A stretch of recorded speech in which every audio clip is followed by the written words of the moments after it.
Hello everyone, welcome to my class. आज हम study करने वाले हैं क्लास 10th का chapter number 4 carbon and its compound का next topic that is organic compounds. तो आइए स्टार्ट करते हैं। ऑर्गेनिक कंपाउंड्स हम किन्हें कहते हैं? ऑर्गेनिक कंपाउंड्स वो कंपाउंड्स होते हैं जो किन से बने होते हैं? कार्बन से बने होते हैं। So compounds of carbon are called organic compounds. Organic compounds वो कंपाउंड्स होते हैं जो किन से बने होते हैं? कार्बन से। तो कार्बन के कंपाउंड्स को हम ऑर्गेनिक कंपाउंड्स कहते हैं। ठीक है। अब कुछ जो ऑर्गेनिक कंपाउंड्स होते हैं अपार्ट फ्रॉम कार्बन के अलावा उनके अंदर हमें कुछ और एलिमेंट्स भी देखने को मिलते हैं। सो अपार्ट ऑफ कार्बन के अलावा, कार्बन तो प्रेजेंट होगा ही होगा, लेकिन apart of carbon some organic compounds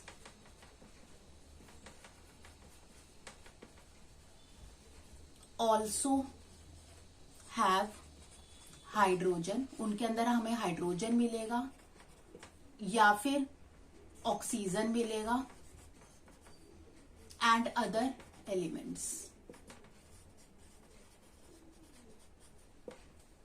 ठीक है। तो कुछ ऐसे ऑर्गेनिक कंपाउंड्स होते हैं जिनके अंदर आपको अपार्ट ऑफ कार्बन तो होता ही होता है, लेकिन कई ऑर्गेनिक कंपाउंड्स में हमें हाइड्रोजन या फिर ऑक्सीजन या फिर अदर एलिमेंट्स भी देखने को मिलते हैं। लेकिन मोस्टली ज्यादातर जो ऑर्गेनिक कंपाउंड्स एग्जिस्ट करते हैं, मोस्टली जो ऑर्गेनिक कंपाउंड्स होते हैं उसके अंदर हमें कार्बन के साथ हाइड्रोजन मिलता है। ठीक है। और ऐसे ऑर्गेनिक कंपाउंड्स को हम क्या कहते हैं? हाइड्रोकार्बन्स। ये ज्यादातर हमको दिखने को मिलते हैं। ठीक है। तो ऑर्गेनिक कंपाउंड्स वो कंपाउंड्स होते हैं जो किन से बने होते हैं? कार्बन से। तो कार्बन कंपाउंड्स को हम ऑर्गेनिक कंपाउंड्स कहते हैं। दूसरा हमने बोला कि कार्बन के अलावा कई बार हमें ऑर्गेनिक कंपाउंड्स में हाइड्रोजन, ऑक्सीजन और अदर एलिमेंट्स भी देखने को मिलते हैं। ठीक है। लेकिन ज्यादातर जो हमें कार्बन के साथ मिलता है, हमें हाइड्रोजन मिलता है, और ऐसे कंपाउंड्स को हम क्या कहते हैं? हाइड्रोकार्बन्स कहते हैं। ठीक है। जैसे हाइड्रोकार्बन्स का एक एग्जांपल है CH4, मीथेन। अब मीथेन में आप देख सकते हो यहाँ पर हाइड्रोजन भी है और यहाँ पर क्या है? कार्बन भी है। इसका एक दूसरा एग्जांपल देख लो, जैसे कि C2H6 क्या होता है? इथेन। इथेन के अंदर भी यहाँ पर क्या है? कार्बन है और हाइड्रोजन है। तो ऐसे कंपाउंड्स को जहाँ पर कार्बन भी होता है और हाइड्रोजन भी होता है, हम उन्हें क्या कहते हैं? हाइड्रोकार्बन्स कहते हैं। ठीक है। अब जो ऑर्गेनिक कंपाउंड्स होते हैं या फिर कार्बन कंपाउंड्स जो होते हैं, उनके अंदर हमें कोवेलेंट बॉन्ड देखने को मिलते हैं। कोवेलेंट बॉन्ड्स ये फॉर्म करते हैं। ठीक है। ये कौन से बॉन्ड्स फॉर्म करते हैं? कोवेलेंट बॉन्ड्स फॉर्म करते हैं। ऑर्गेनिक कंपाउंड्स या जो कार्बन कंपाउंड्स होते हैं, इनकी लो मेल्टिंग पॉइंट और बॉइलिंग पॉइंट होती है। इनका मेल्टिंग पॉइंट और बॉइलिंग पॉइंट क्या होता है? लो होता है। अब इस लो मेल्टिंग पॉइंट और लो बॉइलिंग पॉइंट का मतलब है कि इनके बीच में जो फोर्स ऑफ अट्रैक्शन होती है, ये जो बॉन्ड बन रहा है, कोवेलेंट बॉन्ड बन रहा है, ये इतना ज्यादा स्ट्रॉन्ग नहीं है। फोर्स ऑफ अट्रैक्शन क्या है? वीक है, इतना ज्यादा स्ट्रॉन्ग बॉन्ड नहीं है, इसीलिए इनकी मेल्टिंग पॉइंट और बॉइलिंग पॉइंट क्या है? लो है। सो अट्रैक्शन बिटवीन, तो लिख लो, attraction between the molecules are not strong. ठीक है। इसीलिए यहां पर इनकी मेल्टिंग पॉइंट या इनकी बॉइलिंग पॉइंट क्या होती है? लो होती है। ठीक है। नेक्स्ट आता है कि जितने भी ऑर्गेनिक कंपाउंड्स होते हैं या जो कोवेलेंट कंपाउंड्स होते हैं, ये क्या होते हैं? नॉन कंडक्टर ऑफ इलेक्ट्रिसिटी होते हैं। Non conductor of electricity. Non conductor of electricity का मतलब है ये इलेक्ट्रिसिटी कंडक्ट नहीं करते। क्यों? क्योंकि इलेक्ट्रिसिटी को कंडक्ट करने के लिए हमें क्या चाहिए? आयंस चाहिए। लेकिन जो कोवेलेंट कंपाउंड्स होते हैं उनके पास आयंस नहीं होते। ठीक है। इसीलिए यहां पर क्या है? एब्सेंस ऑफ आयंस है। एब्सेंस ऑफ आयंस, ये आयंस फॉर्म नहीं करते, और अगर आयंस ही नहीं होंगे तो इलेक्ट्रिसिटी कंडक्ट नहीं होगी। इसलिए ऑर्गेनिक कंपाउंड्स को पुअर कंडक्टर ऑफ इलेक्ट्रिसिटी या फिर नॉन कंडक्टर ऑफ इलेक्ट्रिसिटी कहते हैं, क्योंकि इनके पास आयंस प्रेजेंट नहीं होते। ठीक है। और हम सब जानते हैं कि जो भी ऑर्गेनिक कंपाउंड्स होते हैं, ठीक है, ये जो ऑर्गेनिक कंपाउंड्स हैं, ये मतलब जिनको हम कार्बन कंपाउंड्स कहते हैं, ये हमें कहाँ से एक्सट्रैक्ट होते हैं, ये कहाँ पर मिलते हैं हमें? They occur in living organism, they occur in living organisms, ये लिविंग ऑर्गेनिजम्स में होते हैं। ये चीज हमने पहले भी जस्टिफाई करी है कि लाइफ जो होती है ना, कार्बन के बिना एग्जिस्ट नहीं कर सकती। क्यों? क्योंकि जो सेल होता है, जो सेल के अंदर जो स्ट्रक्चर्स होते हैं, ठीक है, वो किसके बने हुए हैं? कार्बन के बने हुए हैं, ठीक है। और अगर सेल ही नहीं होगा, यानी अगर ये ऑर्गेनिक कंपाउंड्स नहीं होंगे, ठीक है, अगर कार्बन नहीं होगा तो ऑर्गेनिक कंपाउंड्स नहीं होंगे, तो सेल ही एग्जिस्ट नहीं करेगा, और अगर सेल एग्जिस्ट नहीं करेगा तो लाइफ एग्जिस्ट नहीं करेगी। इसलिए ऑर्गेनिक कंपाउंड्स कहाँ अकर करते हैं? लिविंग ऑर्गेनिजम्स में प्रेजेंट होते हैं, ठीक है। ओके, नेक्स्ट आते हैं। अब देखो कुछ ऑक्साइड्स हैं कार्बन के, ठीक है, सम ऑक्साइड्स ऑफ कार्बन अगर हम देखें, सम ऑक्साइड्स ऑफ कार्बन, ऑक्साइड्स का मतलब कार्बन किसके साथ बॉन्ड बना रहा है? ऑक्सीजन के साथ, जैसे कि कार्बन मोनोऑक्साइड CO, या फिर कार्बन डाइऑक्साइड CO2, या फिर इसके अलावा कार्बोनेट्स, ठीक है, या फिर हाइड्रोजन कार्बोनेट्स,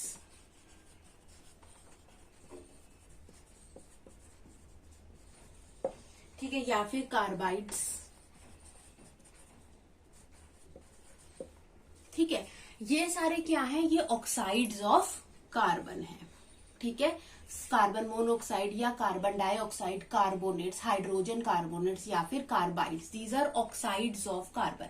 लेकिन इनको हम ऑर्गेनिक कंपाउंड्स नहीं बोलते, ऑर्गेनिक कंपाउंड्स नहीं है। ये क्या है? ये ऑर्गेनिक कंपाउंड्स नहीं होते। क्यों नहीं होते ये ऑर्गेनिक कंपाउंड्स? हमने तो पढ़ा था कि भाई जो भी कंपाउंड्स जो कि कार्बन से बने हुए हैं वो क्या है? ऑर्गेनिक कंपाउंड्स है। अब हम देखें कि ये सारे कंपाउंड्स भी किससे बने हुए हैं? कार्बन से बने हुए हैं, लेकिन फिर भी ये ऑर्गेनिक कंपाउंड्स नहीं है। क्यों? क्योंकि इनकी प्रॉपर्टीज जो होती हैं वो ऑर्गेनिक कंपाउंड से मैच नहीं करती, ठीक है। देयर प्रॉपर्टीज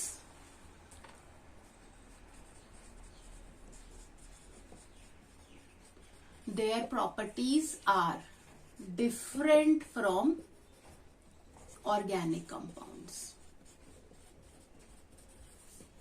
ठीक है। इनकी प्रॉपर्टीज जो होती है ऑर्गेनिक कंपाउंड से बिल्कुल अलग होती है, इसीलिए हम इनको ऑर्गेनिक कंपाउंड्स नहीं कहते हैं।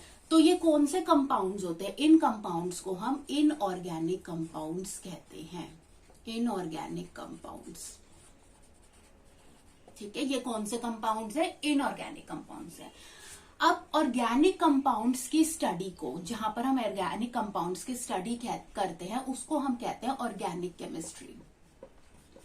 ऑर्गेनिक केमिस्ट्री में हम ऑर्गेनिक कंपाउंड्स को पढ़ते हैं, लेकिन जहां पर हम इनऑर्गेनिक कंपाउंड्स की स्टडी करते हैं उसको हम कहते हैं inorganic chemistry, inorganic chemistry. Okay okay, next आता है। अब यहां पर ये कहता है कि ये 5 मिलियंस ऑर्गेनिक या फिर carbon compounds are known to us, हमको पता है, ठीक है।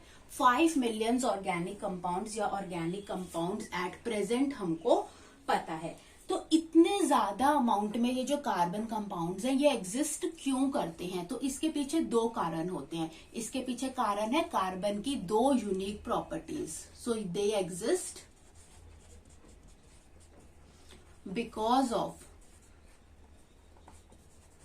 2 unique properties of carbon. Carbon की 2 यूनिक प्रॉपर्टीज की वजह से इतने ज्यादा अमाउंट में हमको कार्बन के कंपाउंड्स मिलते हैं, 5 मिलियंस, ठीक है। तो कौन सी 2 यूनिक प्रॉपर्टीज है? हम इनके बारे में पहले भी पढ़ चुके हैं। Number 1 is carbon is tetravalent, tetravalency. Second is catenation, ठीक है। टेट्रावेलेंसी का मतलब, अब यहां पर एक बार मैं फिर से, जिनको नहीं पता एक बार फिर से शॉर्ट में बता देती हूं। कि जो कार्बन होता है, कार्बन का एटॉमिक नंबर होता है 6, तो इलेक्ट्रॉनिक कॉन्फ़िगरेशन होती है 2,4। अब ये एक अनस्टेबल स्ट्रक्चर है। कार्बन को अगर अपना ऑक्टेट पूरा करना है या फिर इनर्ट गैस कॉन्फ़िगरेशन को अचीव करना है, तो उसको इस आउटर मोस्ट शेल के अंदर 8 इलेक्ट्रॉन्स चाहिए। तो उसके पास तो ऐसा करने के लिए कार्बन के पास 2 ही तरीके हैं, या तो वो अपने 4 इलेक्ट्रॉन्स को लूज कर दे और डुप्लेट फॉर्म करे, जो कि पॉसिबल नहीं है, या फिर क्या बचा, वो 4 इलेक्ट्रॉन्स को गेन कर ले। लेकिन क्योंकि कार्बन का साइज सबसे ज्यादा स्मॉल होता है, कार्बन का साइज बहुत ज्यादा छोटा होता है, इसी वजह से उसके पास लूज करना इलेक्ट्रॉन्स को या गेन करना इलेक्ट्रॉन्स को पॉसिबल नहीं हो पाता। इसलिए कार्बन अपना ऑक्टेट अपने 4 वैलेंस इलेक्ट्रॉन्स को शेयर करके करता है। तो यहाँ पर शेयरिंग की वजह से यहाँ पर कोवेलेंट बॉन्ड ये बनाता है। तो कार्बन अपने 4 वैलेंस इलेक्ट्रॉन्स को किसी दूसरे एटम्स के साथ शेयर करता है और 4 बॉन्ड्स की फॉर्मेशन करता है, इसीलिए कार्बन को हम टेट्रावेलेंट बोलते हैं। ठीक है। सेकंड आती है कैटिनेशन। कैटिनेशन का मतलब होता है सेल्फ लिंकिंग, मतलब एक ही एलिमेंट के जब एटम्स आपस में सेल्फ लिंक हो जाते हैं, कंबाइन हो जाते हैं, आपस में ही बॉन्ड बनाते हैं, उसको हम कहते हैं कैटिनेशन। तो आप देख सकते हो जितने भी कार्बन कंपाउंड्स हैं, यानी कार्बन के पास एबिलिटी है कैटिनेट करने की। कार्बन अपने ही एटम्स के साथ सेल्फ लिंक हो सकता है, बॉन्ड बना सकता है। इसी रीजन की वजह से कार्बन के इतने सारे कंपाउंड्स एग्जिस्ट करते हैं। क्यों? क्योंकि कार्बन टेट्रावेलेंट है और कार्बन के पास सेल्फ लिंकिंग प्रॉपर्टी है, जिसको हम क्या कहते हैं, कैटिनेशन कहते हैं। ओके, नेक्स्ट आता है types of organic compounds.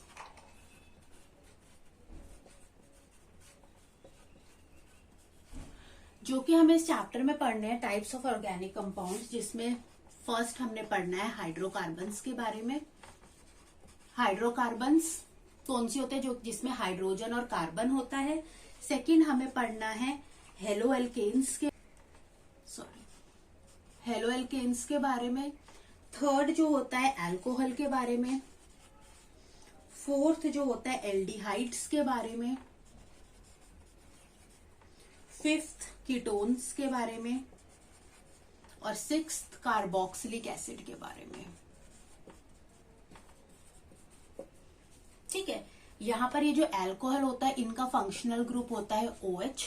Aldehydes होते हैं, इनका फंक्शनल ग्रुप होता है CHO। कीटोन्स होते हैं, इनका फंक्शनल ग्रुप होता है CO। और कार्बोक्सिलिक एसिड्स का फंक्शनल ग्रुप होता है COOH।